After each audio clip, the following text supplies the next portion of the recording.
बिस्मिल्लाहिर्रहमानिर्रहीम। आज हम फंडामेंटल्स ऑफ ऑडिटिंग का लेक्चर 4 स्टार्ट करेंगे।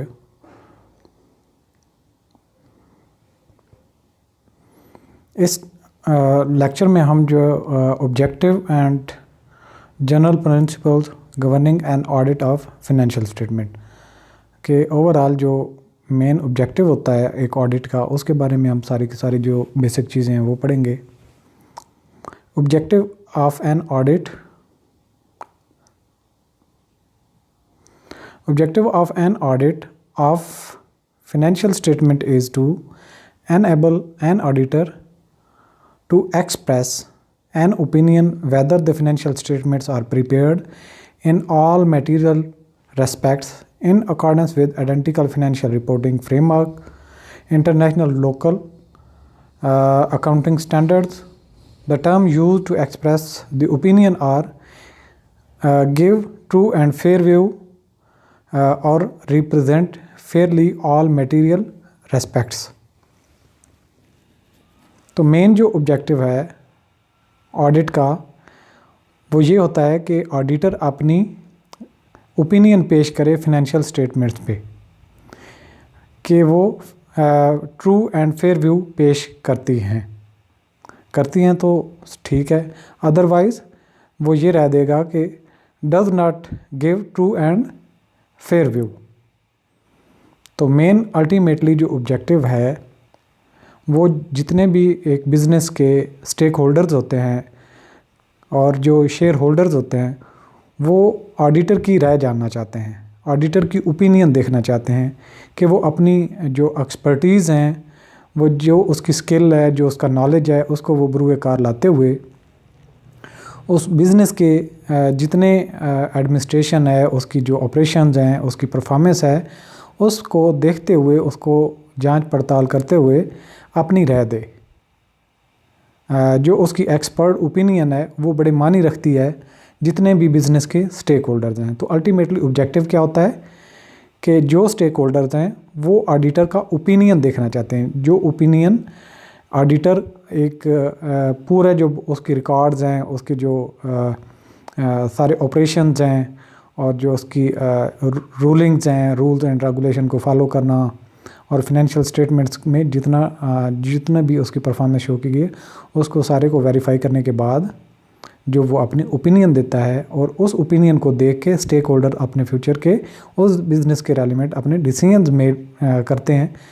तो बड़ा इम्पॉर्टेंट होता है उनके लिए ओपिनियन, क्योंकि ओपिनियन अगर पॉजिटिव है तो जो इन्वेस्टर हैं वो इन्वेस्ट करेंगे, जो क्रेडिटर हैं वो क्रेडिट देंगे और जो डेटर्स हैं वो भी रिलाई करेंगे उस बिज़नेस पे, जो सप्लायर हैं वो भी रिलाई करेंगे। अगर एडवर्स रिपोर्ट आती है ऑडिटर की तो सारे के सारे स्टेक होल्डर जो है रिज़र्व हो जाते हैं, वो बिज़नेस से दूर जाना शुरू हो जाते हैं और अपने डिसीजन के जो है वो किसी और सेफ साइड पे लेना शुरू कर देते हैं। तो मेन ऑब्जेक्टिव क्या है ऑडिटर का?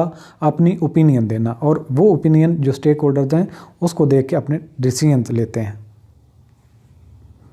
बेनिफिट्स ऑफ ओपिनियन, क्या क्या इसके फ़ायदे होते हैं? It improves credibility of financial statement. वैसे तो कोई भी फाइनेंशियल स्टेटमेंट अगर बिज़नेस अपनी बनाएगा और उसको कोई ऑडिट नहीं करेगा, जांच पड़ताल नहीं करेगा, तो वो तो शो कर सकता है मेरा बहुत ज़्यादा प्रॉफिट है या मुझे जो है कोई भी आने वाले टाइम में रिस्क नहीं है। लेकिन जो ऑडिटर है वो देखता है कि जो फाइनेंशियल स्टेटमेंट प्रिपेयर की गई वो प्रॉपरली एज़ पर जो है इंटरनेशनल अकाउंटिंग स्टैंडर्ड या जो लोकल लॉज हैं जो किसी कंट्री में प्रिवेल करते हैं, जैसे कि पाकिस्तान में कंपनी ऑर्डिनेंस 1984 अब प्रिवेल कर रहा है, तो वो उनको फॉलो करते हुए वो सारे के सारे जो है जो उन्होंने रिकॉर्ड शो किए या जो उन्होंने परफॉर्मेंस अपनी बताई वो ऑथेंटिक है या नहीं है। What an opinion does not achieve, opinion में क्या क्या चीज़ तस्दीक नहीं की जाती? It does not provide any assurance, यानी कि ये कोई गारंटी नहीं देता। जो ऑडिटर की ओपिनियन होती है वो तो सिर्फ एक राय होती है। मतलब जैसे एक कोई मामला हो, 3-4 बंदे बैठे हों तो वो हर कोई अपनी राय देता है। तो अपनी राय वो कैसे देता है? वो अपनी जो प्रेडिक्शन है, वो जो अपना उसका पास्ट का एक्सपीरियंस है, उसको देखते हुए वो अपनी एक ओपिनियन देता है। तो जो ऑडिटर है वो बिज़नेस के बारे में ओपिनियन कैसे देता है? क्योंकि वो उसकी बुक्स ऑफ रिकॉर्ड्स वगैरह जितने भी हैं वो एग्जामिन करता है। एग्जामिन करने के बाद वो अपनी राय देता है, क्योंकि उसने बिज़नेस के जो भी है मैटर्स वो देख चुका होता है। तो उसके बाद जो उसकी राय होती है तो वो बड़ी एक कैलकुलेटेड राय होती है। और इसमें क्या चीज़ शामिल नहीं होती ओपिनियन में? Future viability of the entity. और ऑडिटर ये भी नहीं यकीन दहानी करवाता कि जो मैं ओपिनियन दे रहा हूँ, इस ओपिनियन पे अगर आप डिसीजन लेंगे तो मैं श्योरिटी देता हूँ कि आपको फ्यूचर में कोई ऐसा इस बिज़नेस में या इस बिज़नेस की वजह से आपको कोई लॉस होगा। यानी कि फ्यूचर की वायबिलिटी भी ऑडिटर नहीं देता, वो पास्ट की परफॉर्मेंस की बेस पे ओपिनियन अपनी देता है। फ्यूचर के बारे में कोई गारंटी श्योरिटी ऑडिटर नहीं देता। इसके अलावा एफिशिएंसी और इफेक्टिवनेस ऑफ मैनेजमेंट, यानी कि जो मैनेजमेंट है उसकी एफिशिएंसी और इफेक्टिवनेस पे भी कोई गारंटी नहीं देता auditor. General principles of an audit, मतलब जो एक ऑडिटर है ऑडिट करता है एक बिज़नेस के, वो कौन से बेसिक चीज़ें हैं जो ऑडिटर को कंसिडर करनी होती हैं या जिनको वो जो है स्किप नहीं कर पाता या ना करेगा तो फिर वो भी लायबल होगा।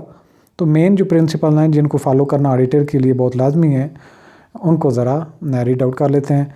There are number of ethical matters that are extremely important, यानी कि कुछ इखलाकियात या जो इक़दार हैं कुछ जो बहुत ज़रूरी होती हैं for auditors to consider when performing their audit, यानी कि जब ऑडिटर अपना काम कर रहा होता है तो वो ये इथिकल बिहेवियर ज़रूर जो है अपना शो करेगा और उसके विद इन फ्रेमवर्क में रहेगा। It is vital to the public image and credibility of the profession that the auditor is seen to be behaving in an acceptable manner in addition to actually complying with the ethical requirements। तो जो भी इखलाकी इक़दार हैं उनको follow करते हुए उसको professional जो credibility है, एक ऑडिटर की जो क्रेडिबिलिटी होती है एक जो है ओवरऑल सोसाइटी में, कि ऑडिटर जो है वो किसी के बहकावे में नहीं आएगा, किसी की धमकी वगैरह में नहीं आएगा, किसी लालच में नहीं आएगा, बल्कि एक जो है सब चीज़ों से मुबर्रा होके जो उसको ज़िम्मेदारी गई है वो उसको अमानत समझ के अपनी एक राय देगा। तो ये एक उसको प्रोफेशनल बिहेवियर भी शो करना पड़ता है। इसके अलावा it is important to recognize that many groups in society rely on accountants work, not just the share holders on whose behalf the accountant is working. मतलब जो सोसाइटी में ये भी होता है कि अकाउंटेंट के काम पे भी रिलाई किया जा रहा होता है, और ये नहीं होता कि शेयर होल्डर जो अकाउंटेंट रखता है और शेयर होल्डर पे रिलाई कर दिया जाए कि ये जो काम करवा रहा है ठीक, बल्कि वो अकाउंटेंट पे भी कुछ रिलाई होता है। The accountant therefore has a public accountability, और जो ऑडिटर जो अकाउंटेंट होता है उसको भी अकाउंट फार होता है, मतलब जो उसको ज़िम्मेदारी दी गई है वो उसका जवाबदेह होता है और उसको वो अपनी ड्यूटी प्रॉपर करना पड़ती है। इसके अलावा in the light of this I caps ethical guideline emphasis the following key points about the characteristics of accountants. अब जो अकाउंटेंट्स हैं, जो चार्टर्ड अकाउंटेंट्स प्रोड्यूस होते हैं, जो क्वालिफाई होते हैं आई कैप से, तो आई कैप ने अपने जो है अकाउंटेंट्स के लिए कुछ एथिकल गाइडलाइंस भी दी हुई हैं जिनको हर ऑडिटर या अकाउंटेंट ने लाजमी तौर पे फॉलो करना होता है। सबसे पहले है इंडिपेंडेंस, यानी कि जो ऑडिटर है या जो अकाउंटेंट है वो अपना काम जब कर रहा होगा, इनफैक्ट अकाउंटेंट ही ऑडिटर होता है, और सम टाइम जो है अकाउंटेंट सिर्फ अपना काम बुक्स ऑफ अकाउंट्स मेंटेन कर रहा होता है। अगर अकाउंटेंट को ऑडिट करने की जिम्मेदारी दे दी जाए तो वो उसका टाइटल जो बदल जाता है और वो उस किसी दूसरे अकाउंटेंट के किए हुए काम को चेक करता है, जांच पड़ताल करता है। इंडिपेंडेंस का मतलब ये है कि ऑडिटर जो है, अकाउंटेंट जो है वो अपना इंडिपेंडेंटली काम करेगा, वो किसी की बातों में नहीं आएगा, बल्कि वो अपना जो प्लान करेगा और जो उसके प्रोफेशनल उसकी जो है तरीक़ाकार है, जो प्रोफेशनल उसने एजुकेशन हासिल की हुई है और जो उसने एक्सपीरियंस गेन किया हुआ है प्रैक्टिकल लाइफ में ड्यूरिंग ऑडिट, तो वो उसको बरूए कार लाते हुए अपनी राय आज़ादाना देगा।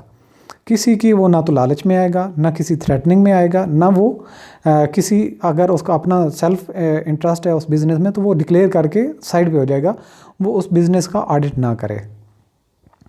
जब तक कि वो आज़ादाना तौर पे अपना काम नहीं कर पाता तो वो एक अच्छा ऑडिटर नहीं हो सकता। Auditors is independent of management, यानी कि वो मैनेजमेंट के अंडर काम नहीं करता बल्कि इंडिपेंडेंट होता है। He is not under the control of और इन्फ्लुएंस ऑफ मैनेजमेंट, वो मैनेजमेंट के ना तो कंट्रोल में होता है ना उसके असर व रसूख में होता है। इसके अलावा सेकंड जो है इंटेग्रिटी। इंटेग्रिटी क्या होती है? जान निसारी, जान फशानी, मतलब जो अपना प्रोफेशन है उससे बड़ा एक जो है बड़े ईमानदारी के साथ चलना। Auditor is honest and is not corrupt, ये बेसिक चीज़ है। इंटीग्रिटी होनी चाहिए उसमें। He is straight forward in performing his professional work, वो अपना प्रोफेशनल काम जो है बेधड़क होकर करता है और जो है वो अपने ईमान और जो है अपना रोज़गार जो भी उसको मिलता है उसको ईमानदारी से परफॉर्म करता है और अपनी रोज़ी को हलाल करके जो है वो जो उसको ज़िम्मेदारी दी गई वो प्रॉपर करते हुए ही अपना जो है वो जो उसको टास्क दिया गया वो करेगा। तो ये उसके जो है प्रोफेशनल तरीक़ाकार, ये जो प्रोफेशनल उसकी क्वालिटी या करैक्टरिस्टिक होगी उसको इंटेग्रिटी कहेंगे। इसके अलावा ऑब्जेक्टिविटी। अब जो ऑडिटर है उसका इटसेल्फ अपना तो कोई ऑब्जेक्टिव नहीं होता, उसको किसी मकसद के लिए उस कंपनी का या उस बिज़नेस का ऑडिट करने की ज़िम्मेदारी दी जाती है और उसके बदले में उसको रिमनरेशन मिल रहा होता है। तो जो उसकी ऑब्जेक्टिविटी है उसको पिन पॉइंट करना चाहिए, उसको टारगेट करना चाहिए, ना कि वो इधर उधर की चीज़ें राय देता रहे या उसके वो देखता रहे, बल्कि उसको जो ज़िम्मेदारी दी गई है या जो उसके साथ एग्रीमेंट किया गया है वो उसको प्रॉपर तरीके से काम करे। ही obtains the evidence needed to form an opinion and his opinion is based on that evidence alone। जो वो अपनी ओपिनियन देगा वो एविडेंस बेस्ड होगी, सिर्फ तुक्का नहीं लगाएगा। He is not subjective in forming his opinion, वो अपनी ओपिनियन अपनी एविडेंस से हट के नहीं दे सकता। मतलब कि ये अगर छोटी मोटी अगर ये जो डेविएशंस हो रही हैं तो ये बिज़नेस ठीक नहीं है क्योंकि अब छोटी हो रही हैं तो बड़ी भी हो जाएंगी, ये नहीं है। बल्कि उसको अगर कोई बड़ी चीज़ नज़र आई है, मटेरियल कोई है, तो वो उस एविडेंस में लिखेगा, अदरवाइज़ वो अपना गैसिंग नहीं करेगा। तो वो अपने ऑब्जेक्टिव के साथ जो है स्टिक रहेगा। नेक्स्ट है professional competence and due care. Professional competence का मतलब है कि जो उसका शोबा है, जो उसका पेशा है, वो उसकी जो काबिलियत है उसको जो है इस्तेमाल करते हुए एंड ड्यू केयर, और प्रॉपर ध्यान रखे कि मैं क्या काम कर रहा हूँ, इसका अल्टीमेटली मकसद क्या है, अगर मैं गलत करूँगा तो उसका नुकसान किसको होगा, तो अगर किसी और को नुकसान होगा तो वो अल्टीमेटली जो है वो लायबल होगा। Auditor has attend certain professional qualification, यानी कि उसके पास एक अकाउंट्स के मुतालिक प्रोफेशनल क्वालिफ़िकेशन होती है। Has required the requisite skills, और उसके पास स्किल भी होती है ऑडिट करने की। And has attend the experience necessary, और जो आई कैप वाले होते हैं वो स्टडी के बाद उनको प्रैक्टिकल एक्सपीरियंस भी करवाया जाता है, तो वो उनके पास एक्सपीरियंस भी होता है।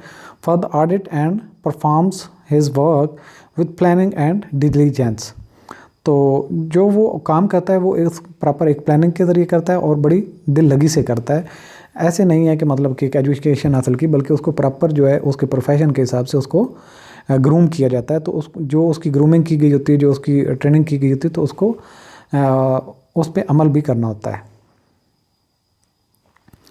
अच्छा, इसके अलावा जो है वो है कॉन्फिडेंशियलिटी। कॉन्फिडेंशियलिटी का मतलब होता है कि राजदारी। अब जो ऑडिटर है जब एक किसी बिज़नेस का जाके ऑडिट करता है तो उसके पास बहुत सारे उस बिज़नेस के राज आ जाते हैं, तो वो राज जो है वो राज ही रखे। ये उसकी जो है प्रोफेशनल एक लाइबिलिटी है, उसकी ज़िम्मेदारी है, रिस्पॉन्सिबिलिटी है। अगर फ़र्ज़ किया कोई और बिज़नेस है वो उसी के पैरेलल कोई काम कर रहा है, तो उसके पास वो सीक्रेसी नहीं है। जो वो फ़र्ज़ किया उसके पास कोई एक कॉपीराइट्स होते हैं या लेट्स सपोज कोई फार्मूला, सीक्रेट फार्मूला टाइप होता है, और एडिटर को अगर पता चलता है उसका, तो ये नहीं है कि यहाँ से उसने देखा और अगले जाके किसी और बिज़नेस को जाके आउट कर दे। तो उसने जो भी रिकॉर्ड होते हैं बिज़नेस के, उसने कॉन्फिडेंस एतमाद में बहाल रखना होता है और कॉन्फिडेंशियल रखना होता है, उस किसी से जाके डिस्क्लोज़ नहीं करेगा।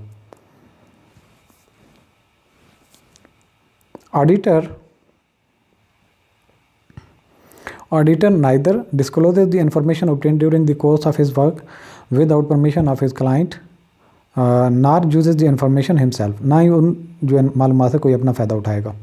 इसके अलावा प्रोफेशनल बिहेवियर है कि जो उसका पेशा है, उसको जो पेशा है मतलब एक ऑडिट करना, देखना, चेक करना, तो ये नहीं है कि वो किसी दूसरे की बातों में आके जो है अपनी रिपोर्ट पेश कर दे, ओपिनियन। अगर उसका इंटरनल ऑडिटर कहे कि मैंने ये चीज़ भी देख ली, मैंने ये चीज़ भी देख ली, और मैनेजमेंट भी कहे कि हमने प्रॉपर जो है दो चार्टर्ड अकाउंटेंट रखे हैं तो वो प्रॉपर जो है बुक्स ऑफ अकाउंट्स को प्रॉपर मेंटेन कर रहे हैं और जो फिनेंशियल स्टेटमेंट बनाई हैं उनमें कोई एरर नहीं है, तो आप अच्छी ओपिनियन लिखें। तो ये नहीं है, बल्कि उसने जो प्रोफेशनली उसका तरीक़ाकार है उस पर उसने अमल करना होता है। जो हमने पहले स्टेप्स भी पढ़े कि जो और आगे भी फर्दर जाके पढ़ेंगे कि ऑडिटर अपना काम कैसे कंडक्ट कर रहा होता है।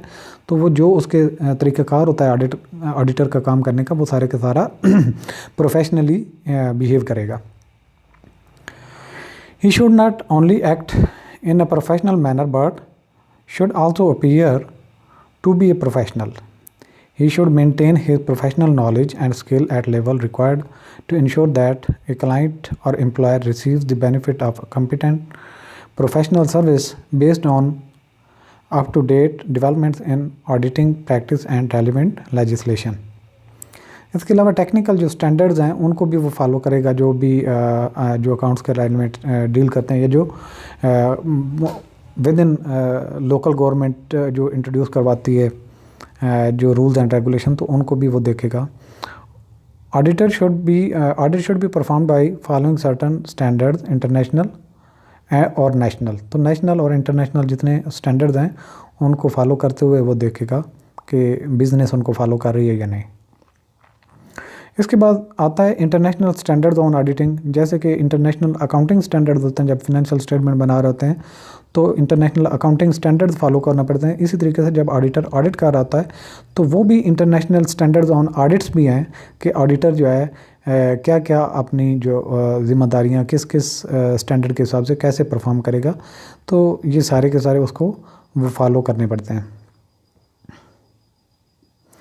The auditor should follow basic principles and essential procedure together with related guidance as contained in ISAs, यानी कि इंटरनेशनल स्टैंडर्ड ऑन ऑडिटिंग जो हैं उनमें गाइडलाइन दी गई, उन गाइडलाइन को प्रॉपर फॉलो करना चाहिए। International standard on auditing ISAs are issued by international auditing practice committee, यानी कि IAPC, international auditing practice committee. The IAPC is standing committee of the council of the international federation of accountants. ये जो committee है किसकी एक है, council है, ये है international federation of accountants IFAC।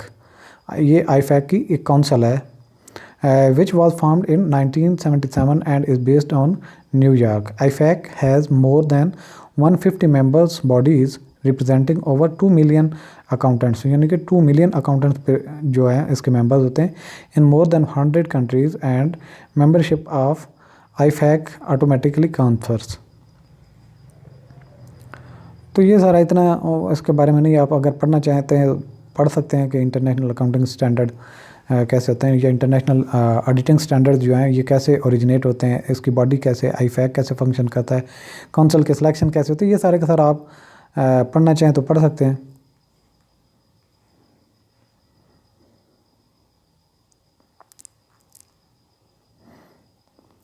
International standards on auditing क्या कहते हैं जी?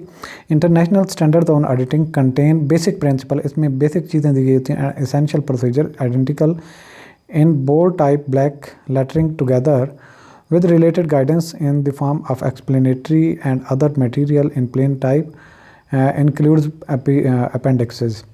The basic principle and essential procedure are to be understood and applied in the context of explanatory and other material that provides guidance for their application. The text of the whole standard is considered in order to understand and apply the basic principles and essential procedure. तो जो भी international standard on auditing होगा वो जिस तरह का audit आप कर रहे होंगे, जो बेसिक उसके ऑब्जेक्टिव क्या हैं ऑडिट के, वो सारी की सारी ऑब्जेक्टिव में दिया गया होगा और उसमें सारे के सारे जो है रिक्वायरमेंट दिए होंगे कि जब ऑडिटर जाएगा तो वो क्या क्या चीज़ें अपनी ऑब्जेक्टिव मीट करेगा। तो ये सारे हर एक जो अलग से इंटरनेशनल स्टैंडर्ड ऑन ऑडिट होगा उसमें जो है ऑडिटर उसके लिए बेसिक गाइडलाइंस, उसके लिए प्रोसीजर और उसके ऑब्जेक्टिव दिए होंगे और उनको वो फॉलो करते हुए एक अच्छा ऑडिटर जो है साबित हो सकता है अपने ओपिनियन देते वक्त। International auditing standard international auditing practice statement ये जो है in conducting an audit in accordance with international standards on auditing. The auditor is also aware and considers international auditing practice statements applicable to the audit engagement. International auditing practice statements provide practical assistance to the auditor, यानी कि ये सारे के सारे auditor को assist कर रहे होते हैं कि उसने क्या क्या स्टेप्स करने हैं, क्या क्या जो है वो चीज़ें करेगा तो अपना वो है अपने ऑब्जेक्टिव मीट कर सकता है. In implementing standards and promote good practice they are not intended to have the authority of standards. इसके बाद है प्रोफेशनल स्केप्टिसिज्म, कि जो ऑडिटर का बिहेवियर होता है. प्रोफेशनल स्केप्टिसिज्म का क्या मतलब होता है कि जो वो काम स्टार्ट करेगा तो किस माइंड से, एक क्वेश्चनिंग माइंड से वो काम करेगा और स्टार्ट कैसे करेगा. हर एक चीज़ में यही देखेगा कि जैसे इसमें यहाँ से मुझे गलती मिल जाएगी. तो ये प्रोफेशनल स्केप्टिसिज्म है, उसकी नेचर में होता है. ये प्रोफेशनल जो ऑडिटर का है ये बिहेवियर जो है उसको अडॉप्ट करना पड़ता है. ये नहीं कि कोई जो उसको स्टेटमेंट देगा उसको को मनमान फ़ौरन रिलाई कर लेगा, बल्कि वो जब तक उसकी जांच पड़ताल नहीं करेगा तब तक उसको उस पर एतमाद नहीं करना चाहिए. The audit should be planned and performed with an attitude of professional skepticism, forming an opinion only after obtaining sufficient appropriate audit evidence instead of blindly accepting any information or explanation given by the management. वही बात जो मैंने पहले आपको बताई. An attitude of professional skepticism means the auditor makes a critical assessment with the questioning mind of the validity of audit evidence obtained and is alert to audit evidence that contradicts or brings into question the reliability of documents and responses to inquiries and other information obtained from management and those charged with governance. तो जितने की सारी information उसको मिलती है उनको वो जांच पड़ताल करेगा और उनको प्रॉपर वेरीफाई करेगा और अपने तरीके से काम कंडक्ट करने के बाद अपने ओपिनियन देगा. ये नहीं कि ब्लाइंडली वो ट्रस्ट करना शुरू कर दे.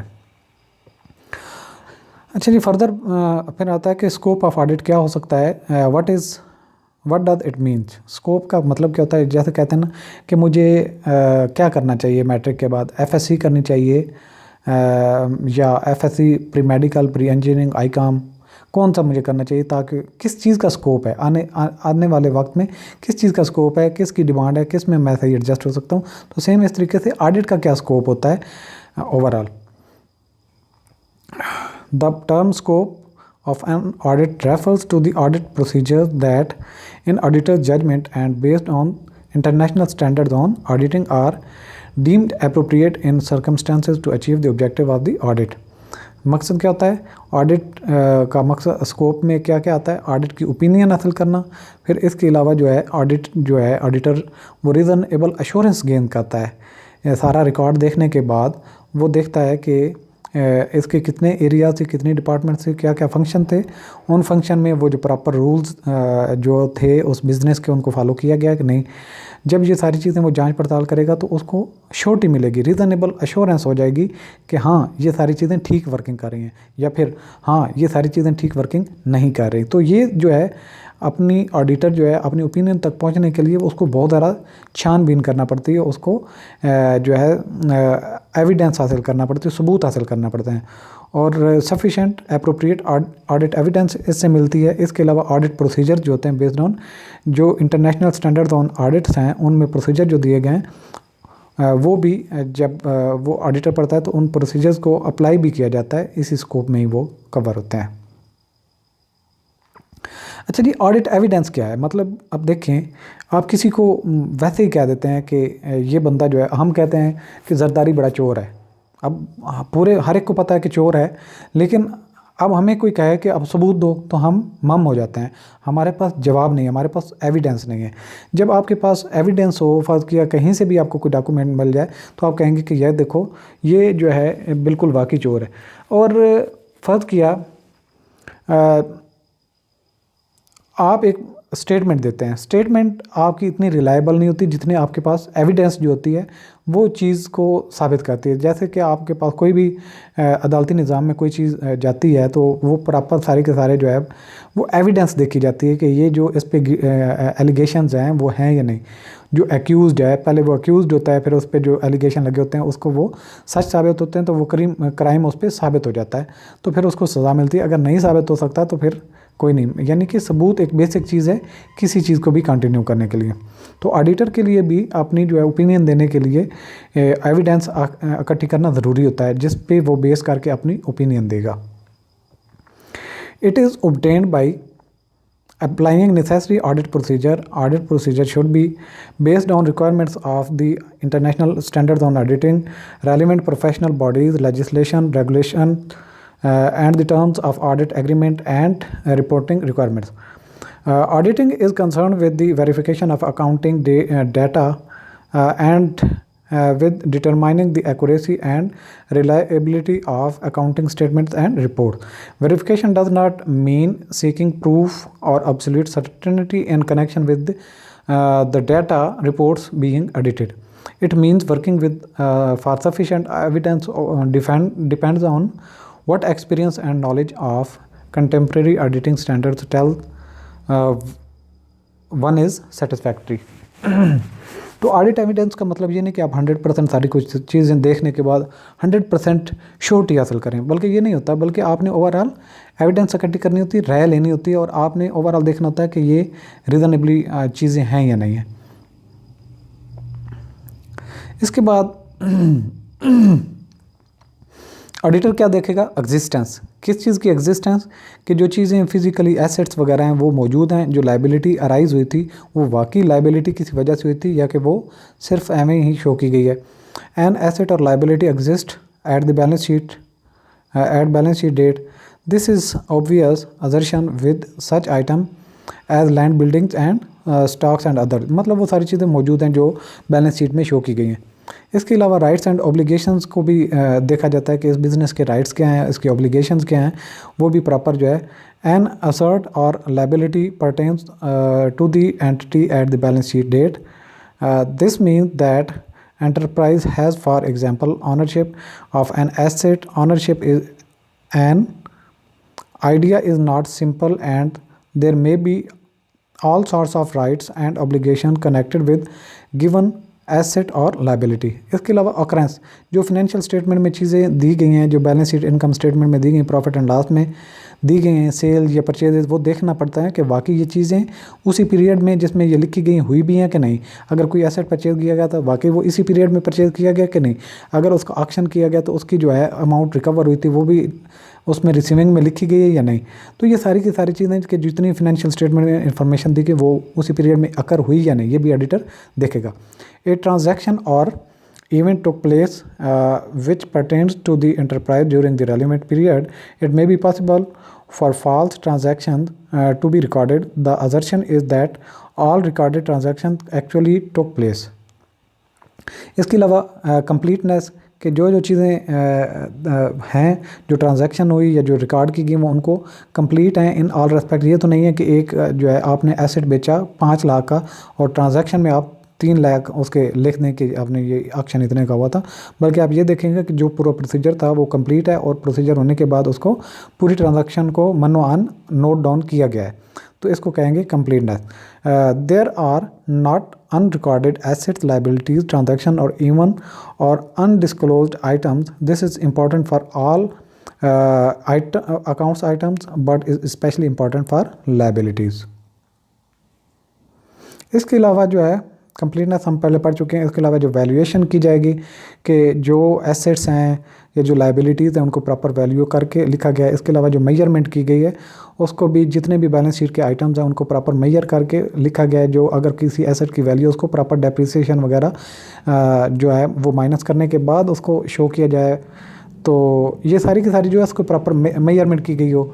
इसके अलावा जो है वो है प्रेजेंटेशन एंड डिस्क्लोजर, कि जितनी भी उसकी इंफॉर्मेशन थी वो प्रॉपर एज पर जो कंपनी के अकाउंटिंग स्टैंडर्ड्स अप्लाई होते थे उसी तरीके से प्रेजेंट किया गया। फाइनेंशियल स्टेटमेंट को सही प्रॉपर तरीके से जो आइटम जहाँ पे होना चाहिए था उसी तरीके से शो किया गया या नहीं। इसके अलावा जो बैलेंस शीट इनकम स्टेटमेंट पे कोई एक्स्ट्रा नोट्स या डिस्क्लोजर देने चाहिए थे वो प्रॉपर अकाउंटेंट ने दिए हैं या नहीं, ये ऑडिटर सारी की सारी चीज़ों को वेरीफाई करेगा। इसका ये एक मिसाल भी है। We will look at an item in a balance sheet bank overdraft rupees, bank एक ओवरड्राफ्ट था उसकी अमाउंट थी 10,250। In reporting this item in the balance sheet the director are making these assertions.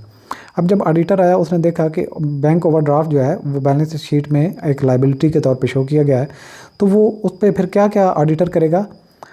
A pay that there is a liability to the companies bankers, कि बाकी उसने bank को वो payment देनी है।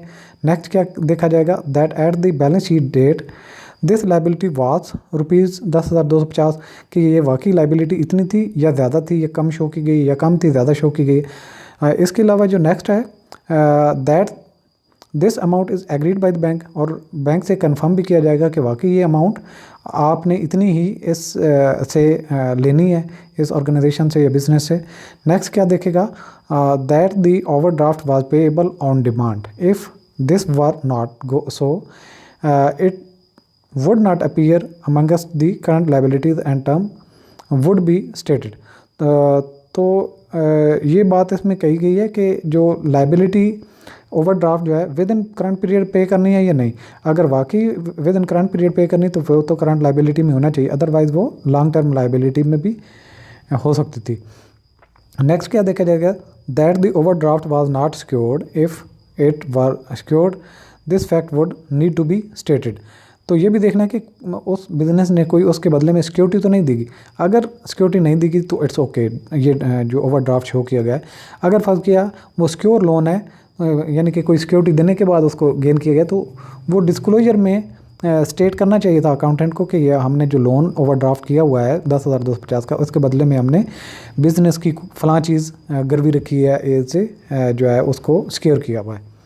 नेक्स्ट क्या देखेगा ऑडिटर एफ पॉइंट में, that the company has the authority to borrow from the its memorandum and article association.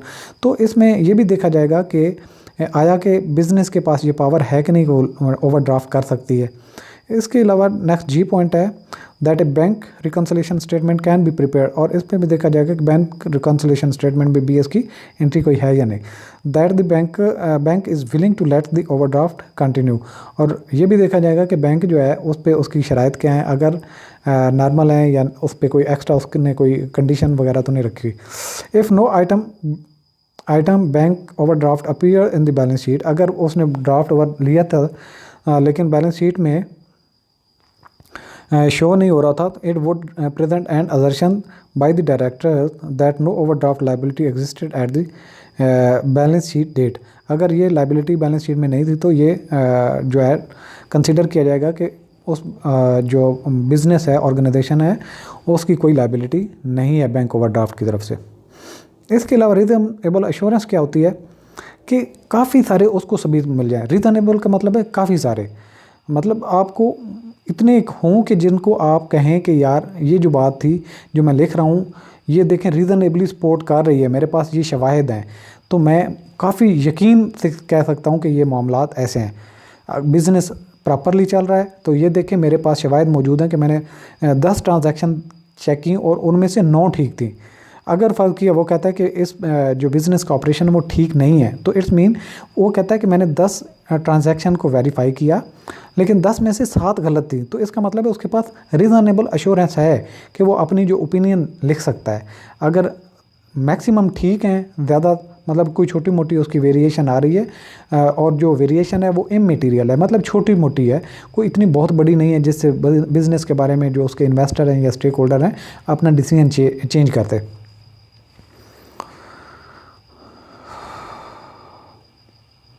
What is reasonable assurance? Reasonable assurance से मतलब क्या लेते हैं? A conclusion that the financial statement are not materially misstated and auditor can can not obtain absolute assurance because of limitation described in the para below. मतलब वो कहता है कि आप मुतलिक यानी कि 100% श्योरिटी नहीं ले सकते, आपको रीज़नेबल एश्योरेंस गेन करना होती है कोई भी अपनी ओपिनियन देने के लिए। How reasonable assurance is achieved, कैसे हासिल की जाती है? It is achieved by obtaining audit evidence. जो ऑडिटर है वो उसके पास जब सबूत आते हैं तो उस पर वो रीज़नेबल एश्योरेंस करता है। Factors affecting reasonable assurance, reasonable assurance को क्या फैक्टर्स जो हैं वो अफेक्ट कर सकते हैं?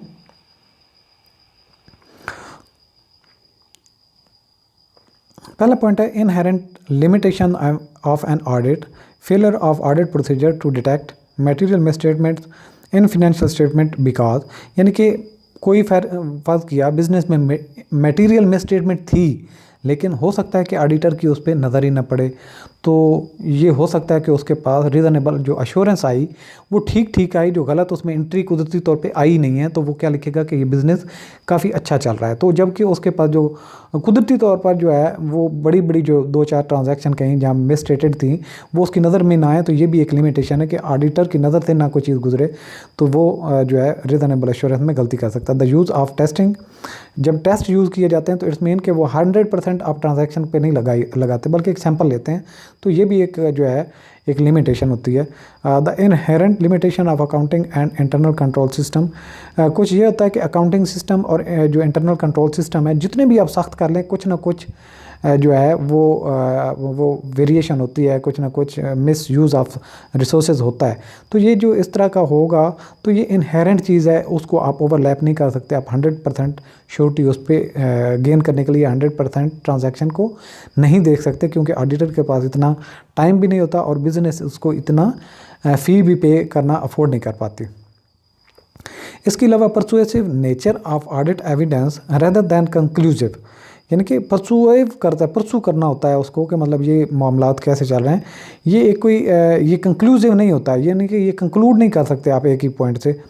To an opinion one which causes and believing conclusive final convincing, यानी कि ये फाइनल चीज़ नहीं होती। आपने एक दफ़ा कोई चीज़ देखी तो वो ठीक थी, आने वाले वक्त में उसको चेंज भी किया जा सकता है, तो इस तरह के कुछ इनहेरेंट प्रॉब्लम्स होते हैं। इसके अलावा exercise of judgement by auditor in gathering of evidence and drawing of conclusion, तो जो ऑडिटर है वो उसकी जजमेंट पे भी डिपेंड कर होता है। हर ऑडिटर की जजमेंट डिफरेंट होगी, किसी की जजमेंट अच्छी होती है, किसी की जजमेंट ठीक नहीं होती। तो ये भी एक फ़लाह होता है कि अगर ऑडिटर की जजमेंट बहुत अच्छी है तो वो जो रीज़नेबल एश्योरेंस कैसे गेन करता है, अपनी ओपिनियन कैसे देता है। अगर उसकी जजमेंट अच्छे वर्क नहीं करती और उसने कुछ पैरामीटर्स ही ऐसे रखे जिन पर वो रिलाई नहीं करना चाहिए लेकिन वो रिलाई कर बैठते, तो ये भी एक इनहेरेंट ड्रॉबैक है। इसके लिए existing of other limitation like related parties, तो और भी कुछ इसमें जो है छोटी मोटी जो है लिमिटेशंस हो सकती हैं रीज़नेबल एश्योरेंस गेन करने में।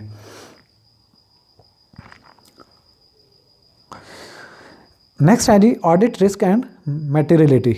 ऑडिट रिस्क क्या होता है कि जब ऑडिटर ऑडिट कर रहा होता है वो देखता है कि कहाँ पे इसका रिस्की एरिया है, कहाँ पे इंटरनल कंट्रोल सिस्टम वीक है।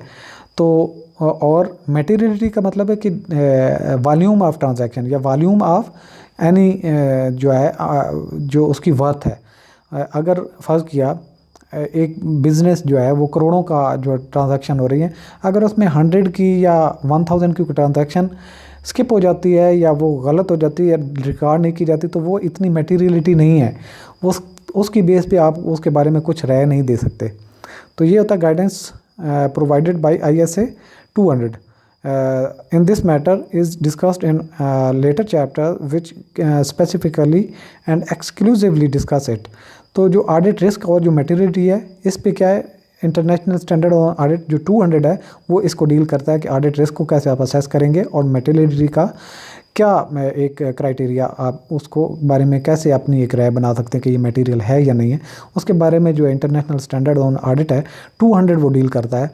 इसके अलावा responsibilities for the financial statement, ये भी याद रखना है कि फाइनेंशियल स्टेटमेंट जो बनाना वो मैनेजमेंट की जिम्मेदारी होती है, ऑडिटर की नहीं होती। Responsibility for preparing and presenting the financial statement are that of management. Auditor's responsibility is to express the opinion.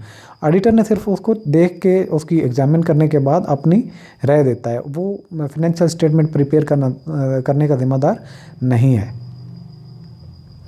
यहाँ पे हमारा आज का जो है लेक्चर वो ख़त्म होता है।